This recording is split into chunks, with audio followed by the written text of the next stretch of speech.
Muy buenas tardes, queridos amigos del Museo Nacional de las Intervenciones. Hoy es sábado 31 y comenzamos este fin de semana de festejos dedicados al Día de Muertos. Muchas gracias por acompañarnos. Este día vamos a comenzar con una narración del historiador y actor Arturo Campos. El diablo en el convento, una historia de Cuilapan, Oaxaca. Arturo Campos es licenciado en Historia por la Universidad Autónoma Metropolitana, con estudios de maestría en la Facultad de Filosofía y Letras de la UNAM. Narrador oral desde el 2012, formado en los talleres artísticos de Marcela Romero. Ha formado parte del elenco artístico de Regaladores de Palabras de la UNAM y Alas y Raíces de la Secretaría de Cultura. Interpreta a Fray Servando Teresa de Mier en las visitas con personaje de la historia del Museo Nacional de las Intervenciones. Desde el 2014 dirige los recorridos dramatizados del Museo Eremitorio Fray Domingo de Betanzos en el Estado de México. Es colaborador de la revista Crónicas y Leyendas de México y asesor de la empresa Turismo Alternativo y Cultural S.A. Coautor de libros Cuentos Intrusos, Cantar en Libertad, Automotores y Transporte Público. Durante 2020 ha sido colaborador del programa de reconstrucción del tejido social Jesuitas por la Paz, becario del programa de creadores escénicos emisión 2019 del Fondo Nacional para la Cultura y las Artes y jurado de la comisión de selección del mismo en su emisión 2020. Los dejo con Arturo Campos, El diablo en el convento, de Cuilapan, Oaxaca. Inmediatamente después, inauguren con nosotros, desde sus casas, la ofrenda virtual que preparamos para ustedes. Esta está dedicada a Luis Martínez de Castro. ¿Quién fue Luis Martínez de Castro y por qué es importante para este Museo Nacional? Él fue un escritor y traductor mexicano, quien combatió en la batalla de Churubusco de 1847, en la que fue alcanzado por una bala del enemigo, que lo llevó a la muerte unos días más tarde, justo el 26 de agosto. Luis fue un amigo cercano del poeta y escritor Guillermo Prieto, gracias a quien sabemos de su existencia y acontecer. Joya y decoro de la juventud mexicana, suyo era el porvenir. Palabras de Guillermo Prieto. Gracias por acompañarnos, continúen con nosotros. Un abrazo.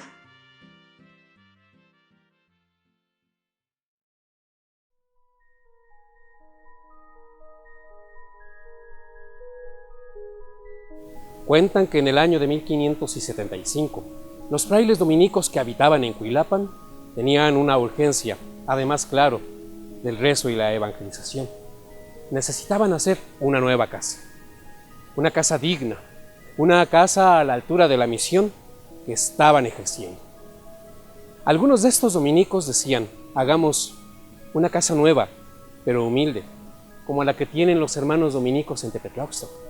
Y otros más decían: no, que si una casa nueva hemos de tener, ha de ser espléndida y lujosa, como la que tienen los dominicos de Ciudad de México. Fray Domingo de Aguinaga, padre prior de los dominicos de Cuilapan, buscó entre los españoles de la región algún buen hombre que quisiera financiar la obra, prometiendo no solamente un buen trato, sino además indulgencias y misas que se habrían de decir para que a la muerte del benefactor su llegada al cielo fuera más directa. De entre los que ofrecían construir el convento, ninguno convencía a Fray Domingo de Aguinaga, pues algunos pedían mucho dinero a cambio y otros decían que la obra tardaría 4, 5 o 7 años, hasta que una tarde, mientras los dominicos en su casa vieja se dedicaban a las faenas del rezo unos, a las del campo otros, y a las de la evangelización unos más, se escuchó una carroza que llegaba por el camino empedrado. De la carroza descendió un personaje alto, de sombrero y capa negra. Su semblante era tenebroso, sus ojos inexpresivos. Su barba le daba un aire de autoridad que más que inspirar respeto, inspiraba miedo. Temiendo la descortesía que iban a manifestar, los frailes prefirieron encerrarse en sus celdas antes que salir a recibir a tan extraño personaje.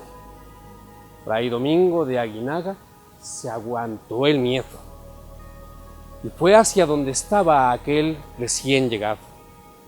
De inmediato le invitó a pasar a su celda y ahí conversaron toda la tarde. Al caer la noche, Fray Domingo de Aguinaga despidió al hombre alto, de sombrero y capa negra, de ojos inexpresivos y profundos, que a la llegada de su carroza se devolvió por donde había venido. Durante la cena, Fray Domingo de Aguinaga dio la buena noticia. Hermanos míos, que tenemos un benefactor, que este caballero que ha venido ha hecho un trato conmigo. Construirá el convento en el solar que tenemos aquí cerca, y lo construirá en una sola noche. Los hermanos dominicos se miraron entre sí. Nadie, por más peones y buenos materiales que trajera, podría construir el convento en una sola noche. Pero no cuestionaron, pero no dijeron nada. Y al terminar la cena, se devolvieron a los rezos en sus celdas. A la mañana siguiente dispusieron lo necesario para que llegara aquel hombre, pues al otro día habrían de tener convento nuevo gracias a él. Poco antes del anochecer, los hermanos dominicos escucharon la carroza que se acercaba por el camino empedrado, y en lugar de salir a recibirle, se acomodaron en sus celdas, pues entre la duda y el espanto, era mejor quedarse bien guardaditos.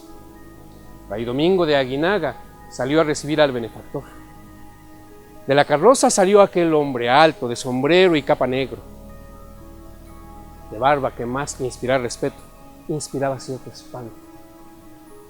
El visitante le extendió a Fray Domingo un pliego, que era su parte del contrato, en la cual decía que el convento quedaría esa misma noche construido y que el tiempo máximo era al amanecer, es decir, al canto del gallo.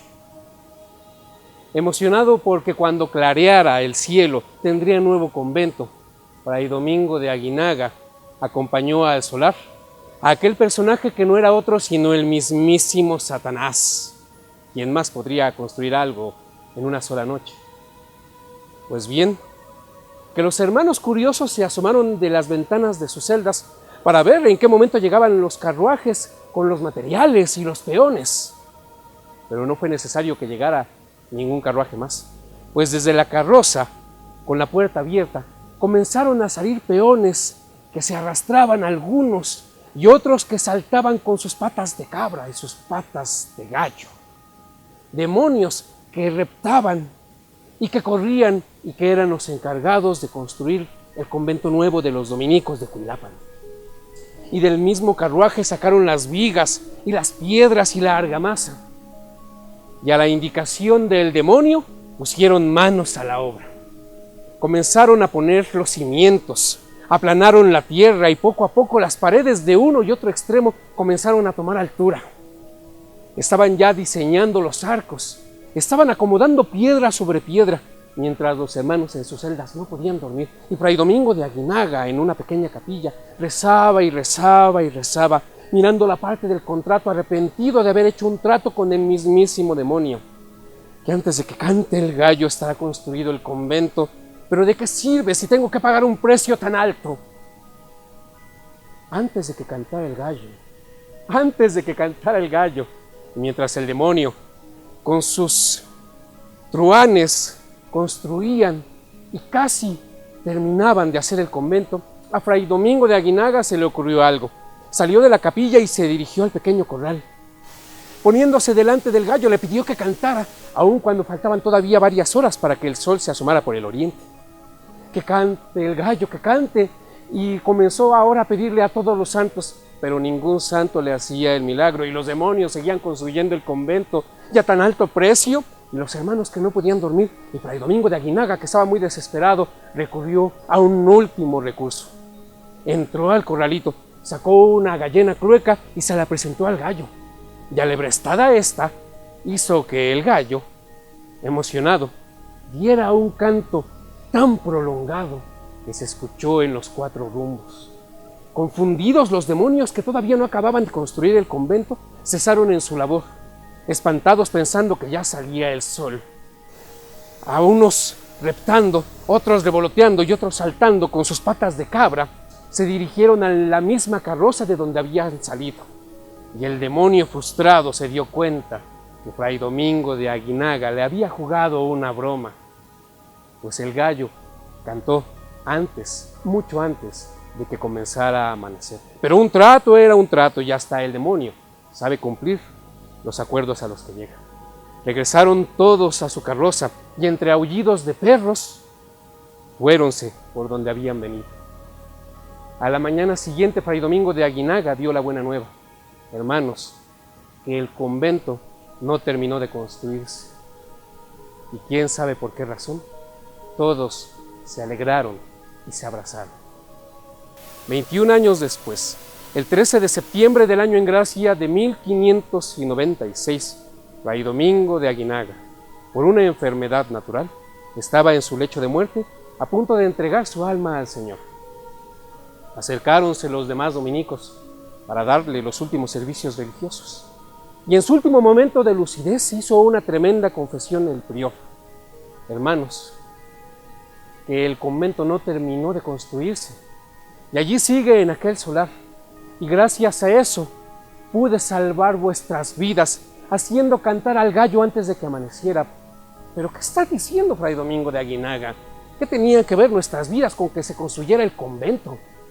Es que, hermanos, el pago porque el demonio terminara de construir eso en una sola noche era que a la siguiente jornada de que fuera consagrado nuestro convento nuevo, iban a morir 16 de ustedes de una manera violenta, y su sufrimiento y su dolor y nuestro duelo iban a ser el pago a Satanás. Algunos dijeron: pobre Fray Domingo, en el sector de la muerte anda enloqueciendo. Y otros más dijeron: a fe mía que le creo, a fe mía que siempre ha sido hombre de verdad en su boca. A pesar de eso, Fray Domingo murió en santa paz, acompañado por los hermanos, los que no le creyeron, recordando las cosas buenas que había hecho, y los que creyeron que había hecho ese trato, perdonándole en el último momento de su existencia. El convento de Cuilapan no se concluyó. Allí sigue, podéis ir a verlo. Y es más, seguramente esta historia os ha recordado algunas anécdotas vuestras, algunas noches en que el demonio se les ha aparecido en forma de charro, o en forma de sapo, o en alguna otra extraña manifestación. ¿Quieren contarnos esas historias? A nosotros nos gustaría mucho.